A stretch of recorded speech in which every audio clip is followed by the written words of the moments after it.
Hello and welcome to my FlossTube channel. I'm Jean Farish and I am so glad that you're here with me today and glad that I get to spend this time with you talking about cross stitch and all kinds of things that relate to this wonderful hobby that we all share. Today I'm going to focus really on just a couple of things. One is I want to give you some reminders about some events that are coming up. I'm going to answer a lot of FAQs. I haven't done FAQs in a while. And I realize I've been sort of piling up and I've gotten some really good questions. And I'm going to show you where I am on my current stitch along project, America Land That We Love. As you can see, I haven't gotten very far. So this is a stitch along that most people started on September 11th. We launched it on the 11th. And the idea is for the stitch along to take a year. So the America banner was to be week 1, and for many people it was. And then weeks 2 through 51 would be the 50 states. And then week number 52 would be the Land That We Love banner at the bottom, which is a great plan. And as you can see, I am far behind because I've not quite finished week 2 at this point when I'm taping this. I'm hoping that by the time I do the 2 Zoom meetings tomorrow, today, depending on how when you're listening. I'm taping this on Friday, so it's tomorrow, but you're probably watching this on Saturday, so it's today, if you follow along with that. Anyway, I'm hoping that by the time the Zoom meeting starts, I'll at least have Alabama done. So I'll only be like 3 weeks behind instead of whatever I am. Anyway, as I have said, not just for this, but for any stitch along project, try to use the guide as just that, a guide, a suggestion, just so that you can kind of keep pace. And there's just no sense in getting stressed about it. I'm sort of finding some humor in the fact that I'm probably pretty far behind. Anyway, the other thing that I wanted to share with you, and let me get my other camera set up here. I basted in where the rows of states are going to be, all the way down to the bottom. One of the most common questions I get, and definitely a stressor for almost all needleworkers, is the question of, am I going to have enough fabric? Am I going to be working along and then find out that I don't have enough width or I don't have enough length or both? And so I thought that I would set this up as one way that for this particular project, you can kind of assure yourself that you've got enough fabric. So looking at the chart, I knew that I had 1, 2, 3, 4, 5, 6, 7, 8 rows of states once I got below the big banner. So that's what I have stitched out here on the side. And then I also indicated where that last row will be, because it's not as tall as the state blocks. Anyway, this is something that you can do for really any project.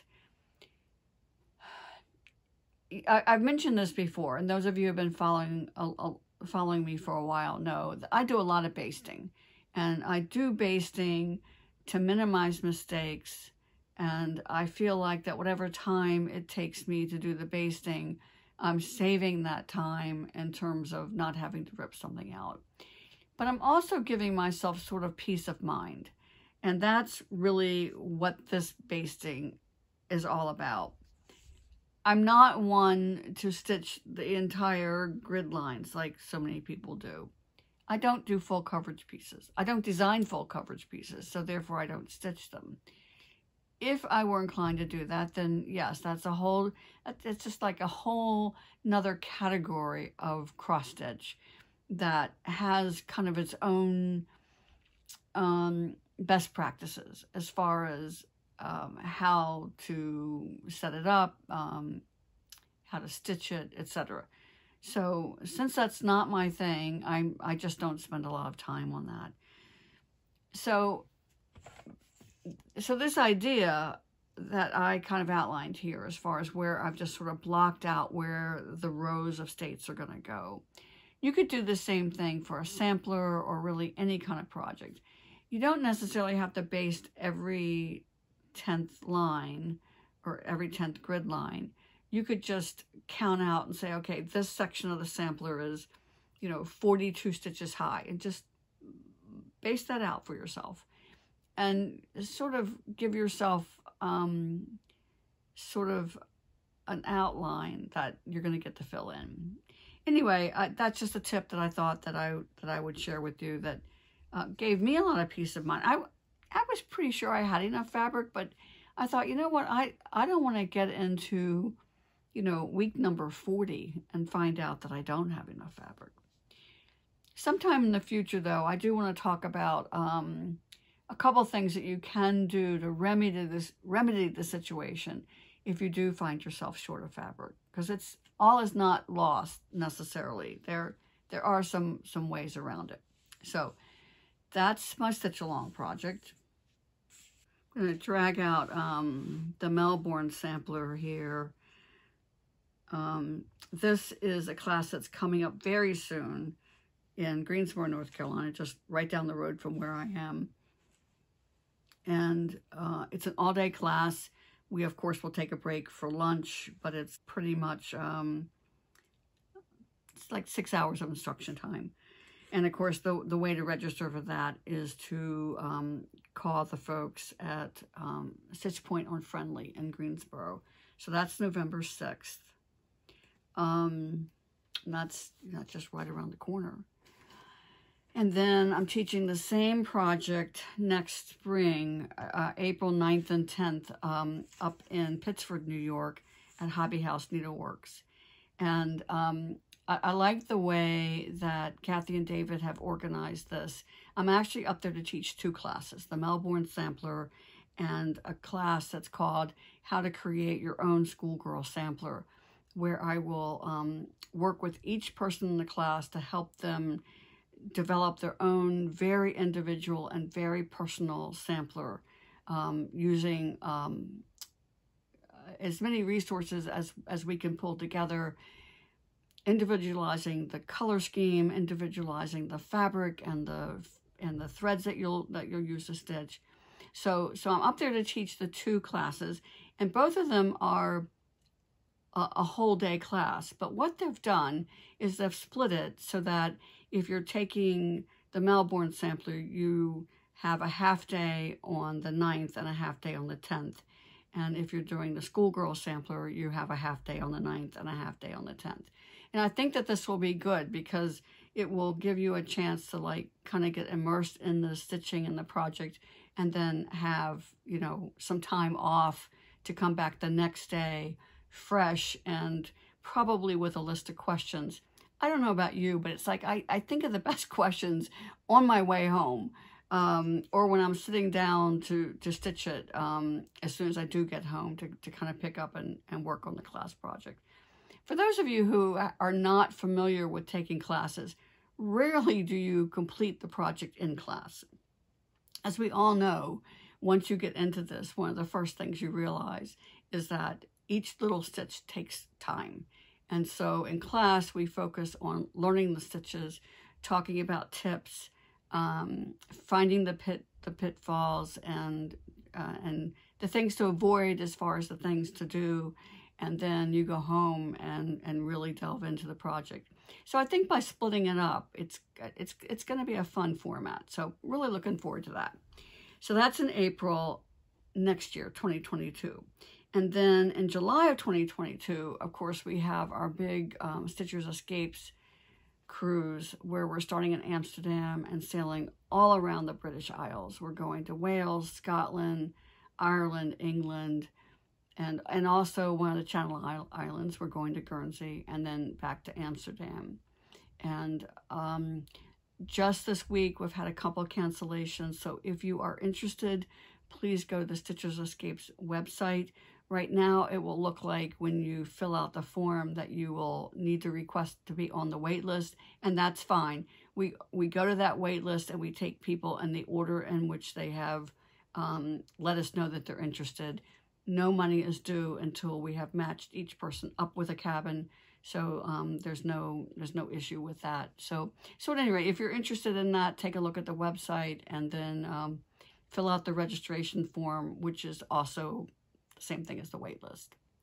Then in September, I get to go on a cruise that I'm not in charge of, and this one's being organized by the guys at RGE Travels.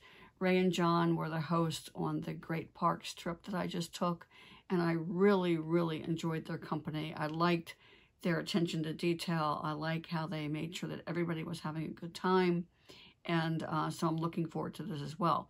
So this is in September of 2022, and we're sailing from Vancouver, British Columbia. We will have 5 days at sea on our way to the Hawaiian Islands. And I'm being joined by 3 other nationally known teachers, Tony Gerdes, Terry Bay, and Kathy Reese. Terry and I will both be teaching counted thread. Tony and Kathy will be teaching needlepoint.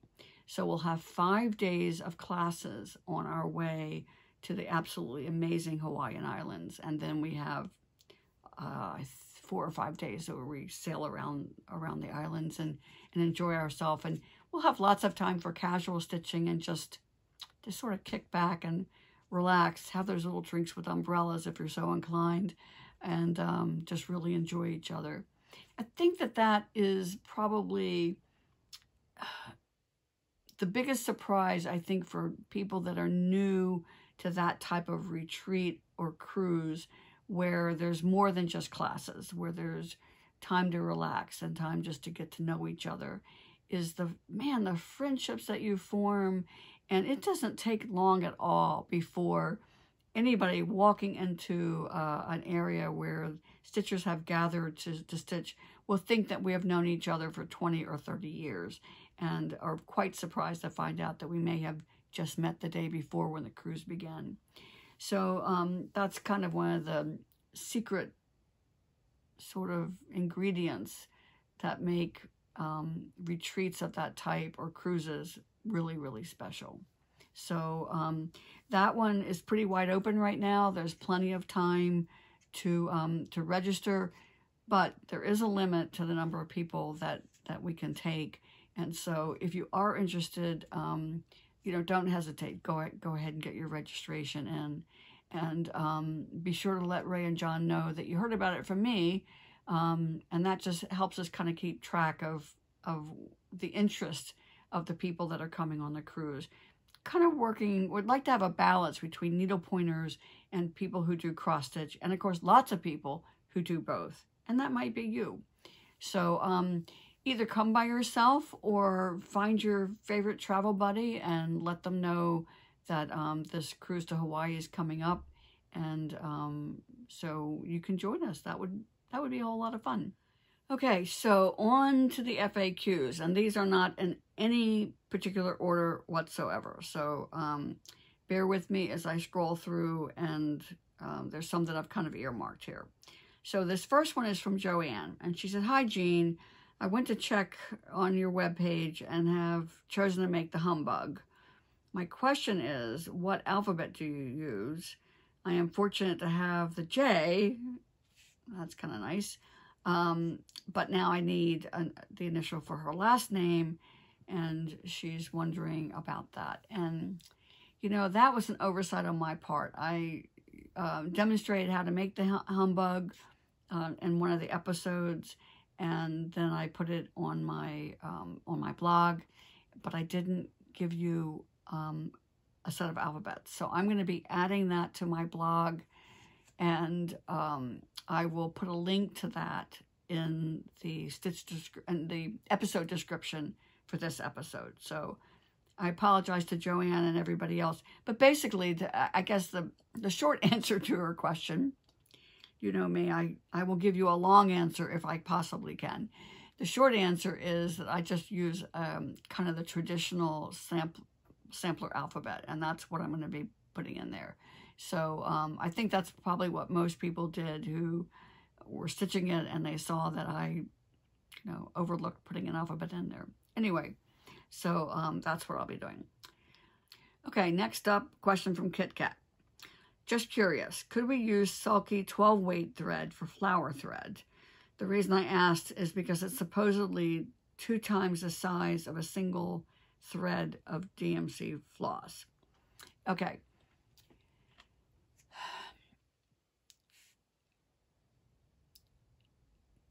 I'm really not sure how to answer this. Could you use 12 weight Sulky for flower thread? No. Flower thread has a very matte finish. It's a very distinctive thread. It's made differently. Even though it's cotton, the manufacturing process is different. So it doesn't have the sheen that you associate with floss, which is why it's not called floss. It's flower thread.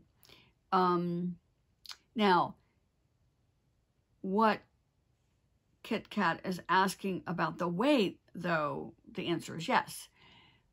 If one strand of 12 weight Sulky gives you the same coverage as a single strand, excuse me, let me start all over again since I messed up there. Okay. But if the question is a 12 weight Sulky the same weight as flower thread? Yes. If indeed that a 12 weight Sulky is the same as 2 strands of floss, then, and flower thread, 1 strand of flower thread gives you the same weight as 2 strands of floss, then yes, they are interchangeable in that regard. But in terms of looks, I don't think that you would get the same stitching results by substituting Sulky with flower thread. So I hope that answers that question. I haven't stitched with Sulky yet. I guess I haven't really looked for it either. Man, there I was in 2 great Needleworks stores out west, and I didn't ask either one of them about it. And I have looked at my local Joann's and didn't see it. But, you know, I have just been so happy with Cosmo Floss that I just haven't looked beyond that. Now, the thought of stitching with a single strand of something instead of the 2 strands of floss is very appealing. And for that reason, I think that I am going to make a little bit more of an effort to look into it and find it. And if you have experience with stitching with the 12 weight Sulky, you know, please leave a comment and let me know. I would love to hear from you. And I also heard from Melissa. She said, my question is, I've been wanting to get a storage bag for everyday stitching. I've heard the clear vinyl can stain over time, affecting the kit that one is working on. What should I stay away from, if any? Okay, this is not an easy question to answer.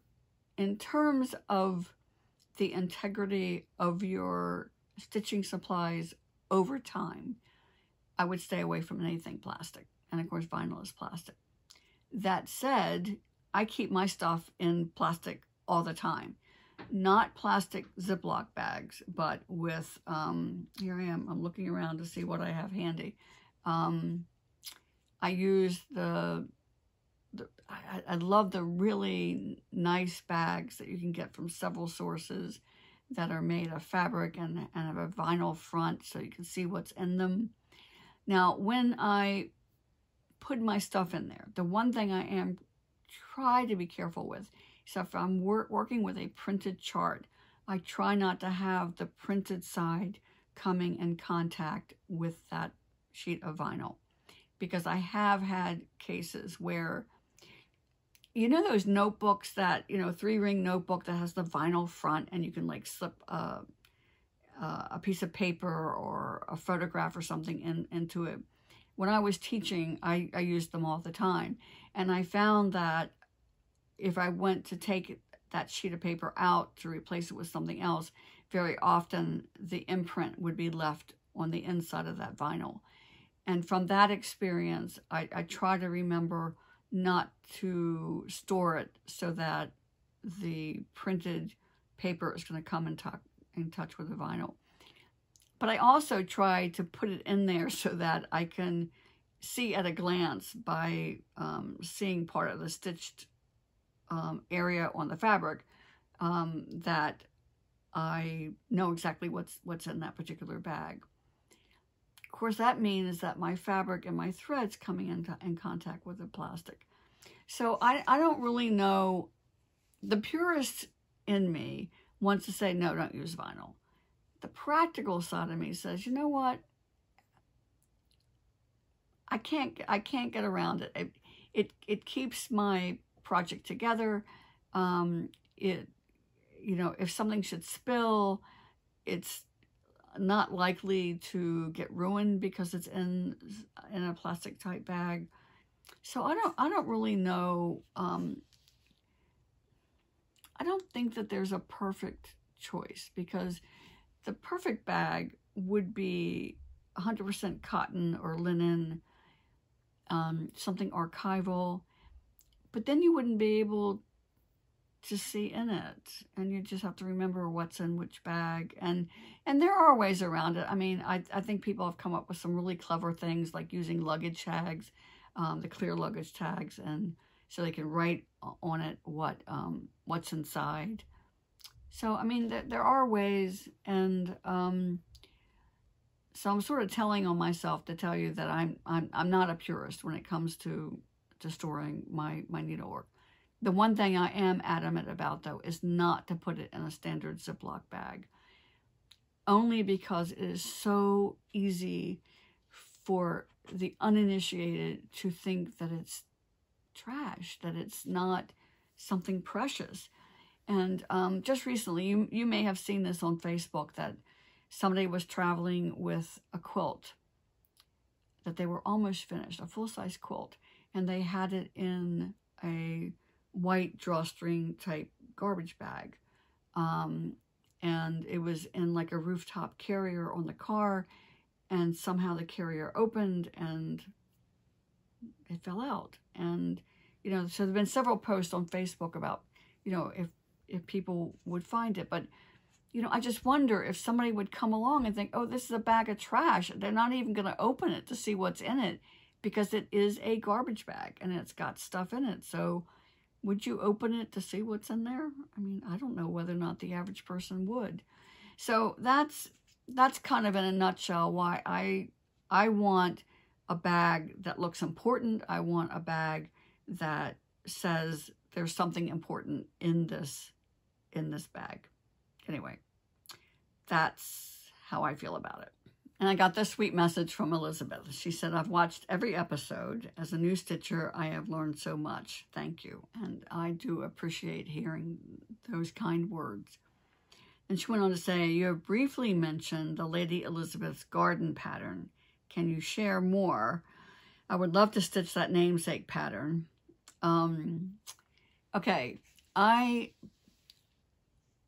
had to make a tough decision, and that is that Lady Elizabeth for now is going to remain a teaching project as opposed to being published. So it's a one-day class, and I will be teaching it on an upcoming trip.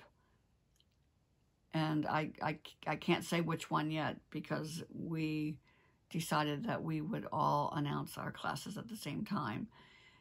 But it will be next year. I don't have any teaching times open for this year.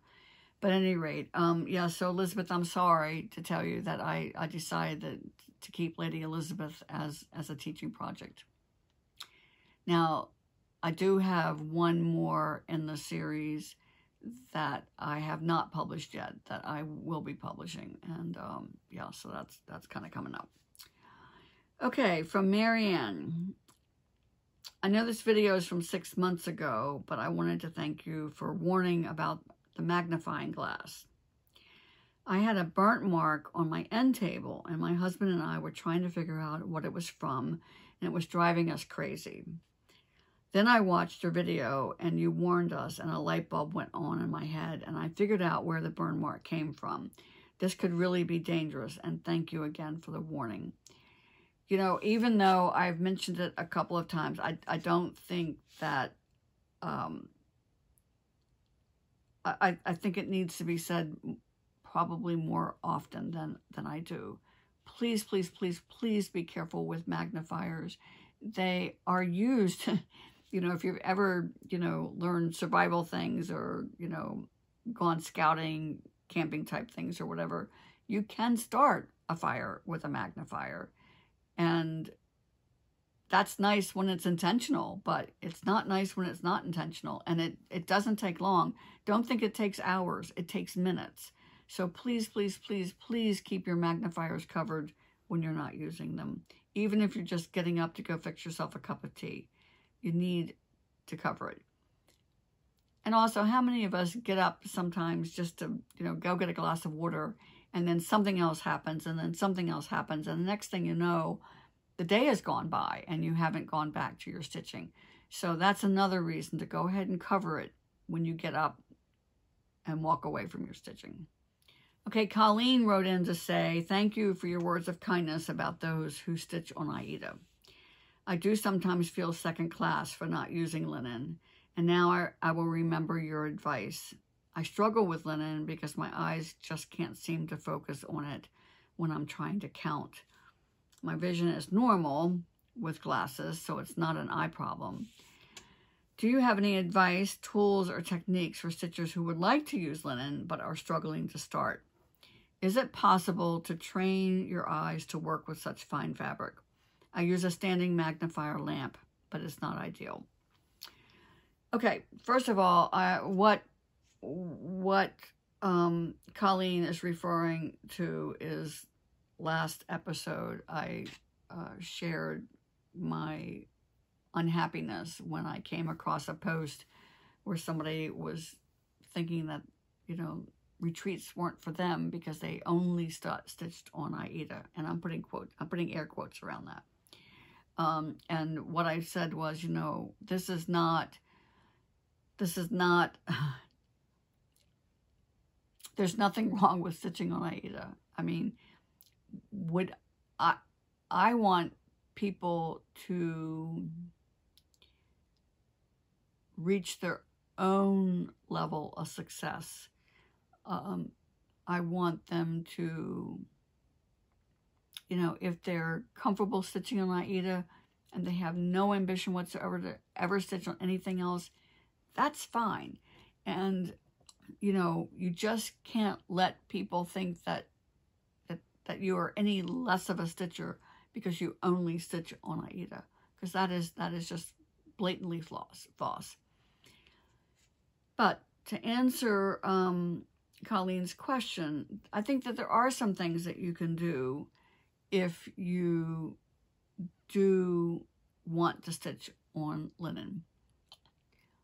A lot of people give the following advice. They suggest that you start with an even weave fabric, and mainly they say they find it easier because the threads used to create the weave are more consistent, and that is true. Linen notoriously is woven with threads that are thin or thick right next to each other. It's not a matter that this piece has thin and this piece has fat. The same piece of linen, you can be working along and you've got a thin piece right next to a fat piece. And that becomes a challenge for a lot of stitchers. After a while, people who love linen don't even see that. I mean, they notice it, but it doesn't bother them. It's the nature of the fabric. If you follow me on Facebook, you know that one of the things that I'm doing right now is upping my baking skills, and I'm doing a lot of baking with sourdough. And I'm enjoying the process, and I'm especially enjoying the results. And one of the things it does for me as a needlework teacher is it puts me back in beginner mode. And even though I've been baking my whole life, and I make a killer pie, there's nobody who makes better pie crust than me. But when it comes to sourdough bread baking, I had a lot to learn.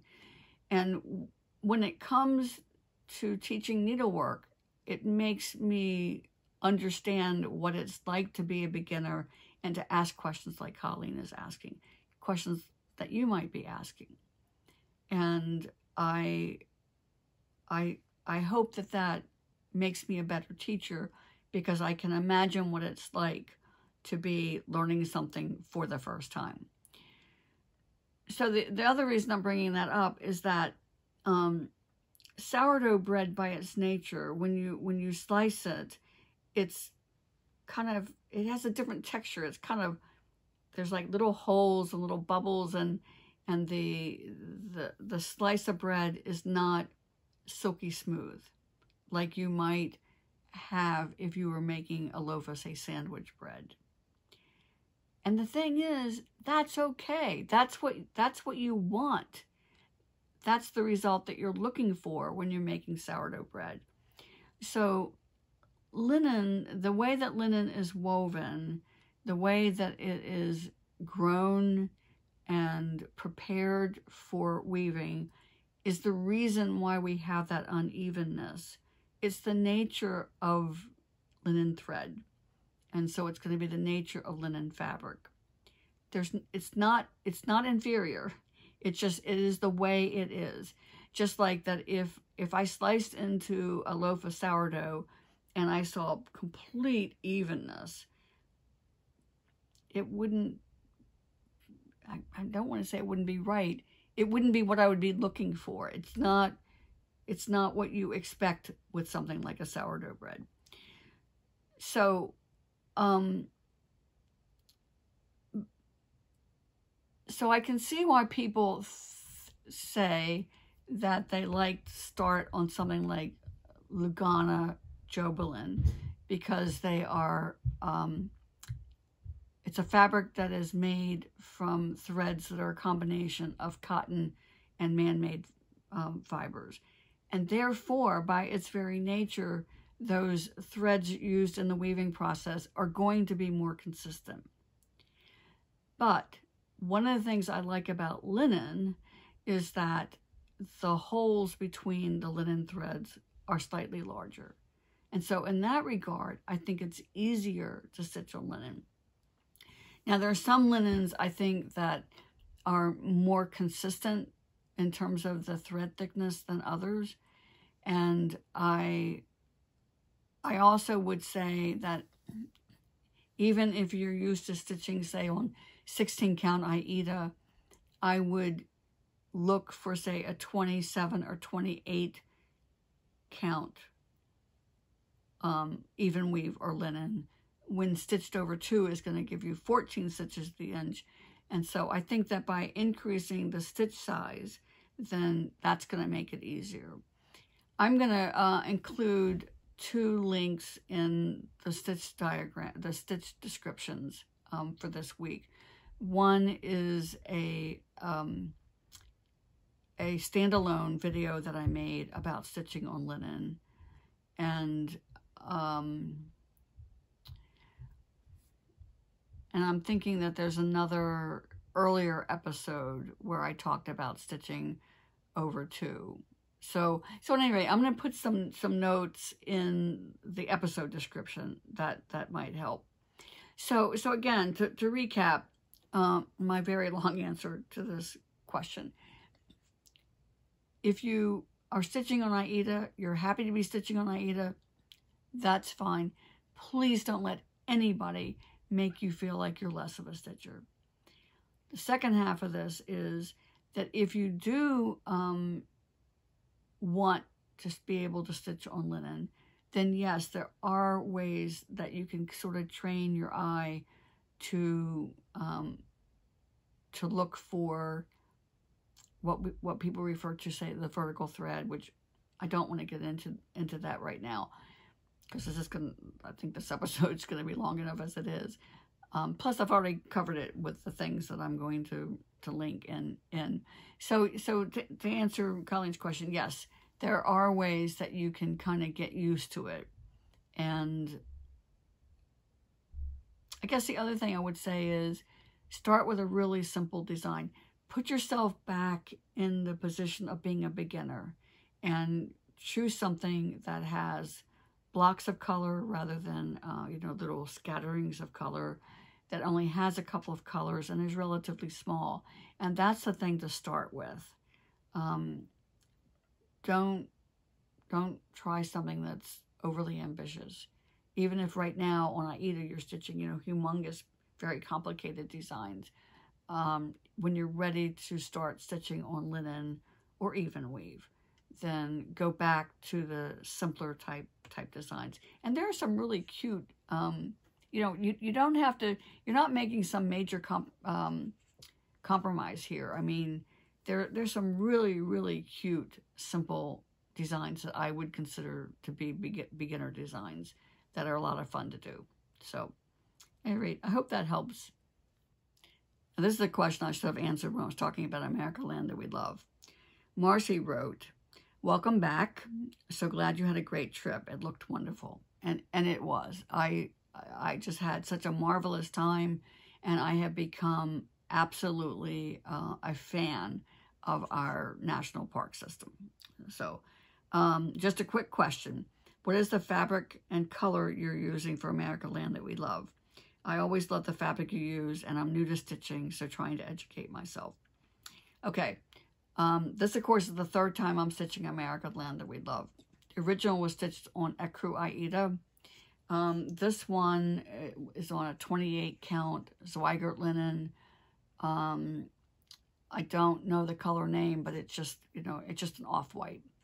What I'm stitching with now is a legacy linen, and this one is custard cream. I grabbed it from my stash and then realized that the color has been discontinued. But another color that's in that legacy linen line that I really like for it is Victoria Sponge Cake. But really any warm off-white. I have seen it stitched on white and it looks good.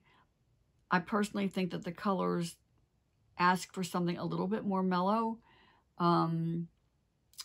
So I would just stay with the warm whites as opposed to the gray whites, and just have fun with it. So, I mean, there's a lot of color choices that will work.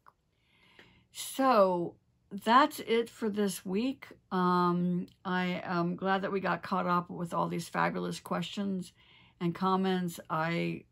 Until this last month, I was pretty much keeping up with all the comments, and I have continued reading them all, but I haven't been very good at responding in this past couple of months. And maybe this is a good time to mention why you didn't see me last week. I got back from my trip and I made an episode, and man, I was just energized, and I had such a fabulous trip. And then suddenly, wham, on Sunday, I came down with a vicious cold, and my granddaughter had come home from school with a cold.